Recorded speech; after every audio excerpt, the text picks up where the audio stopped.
Hello everyone, welcome to my mini blog. আমি কাল চলে গেছিলাম আমার দুটো দিদির সাথে এক্সপো মেলাতে। প্রথমে ঢুকেই আমরা চলে গেছিলাম পাঁশকুড়ার বিখ্যাত চপ খেতে।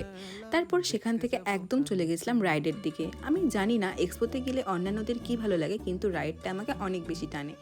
তারপরে উঠে গেছিলাম টোরাতে। খুব ভয় লেগেছিলো, সাথে অনেক ভালোও লেগেছিলো। তারপরে এই নাগরদোলাতে ওঠার জন্য আমি আমার এই দিদিটাকে বলছিলাম, কিন্তু সে তো আমাকে জানিয়ে দিল হাত জোর করে যে সে নাগরদোলাতে উঠবেই না। তারপরে আমি উঠেছিলাম আমার আরেকটা দিদির সাথে নাগরদোলাতে।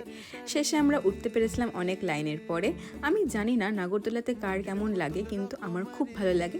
আমার খুব একটা ভয় নাগরদোলাতে লাগে না, খুব ভালো লাগে নাগরদোলাতে। তারপর সেখান থেকে চলে গেছিলাম কুর্তির দোকানে। আমার তো মনে হচ্ছিল সবগুলো কুর্তি যেন আমি একাই নিয়ে নিই।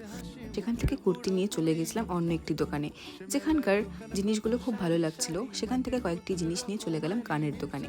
সেখানকার কানেরগুলো আমাকে অনেক বেশি ভালো লেগেছিলো। তারপরে আমার চোখে পড়লো এই দোকানটা। সফট টয়েসগুলো কত সুন্দর, তাই না? কি করব, দিল তো বাচ্চা হেজি। তারপরে সেখানকার কয়েকটা সফট টয়েস দেখার পরে চলে গেলাম আমরা আইসক্রিম খেতে। আইসক্রিম খাওয়ার পরে সেখান থেকে আমরা চলে গেলাম সিনচেন ক্যাফেতে, যেটা কেজি সান্যাল রোডে নতুন ওপেন হয়েছে। এই ক্যাফেটা ছিল ছোটোখাটোর মধ্যে বেশ সুন্দর।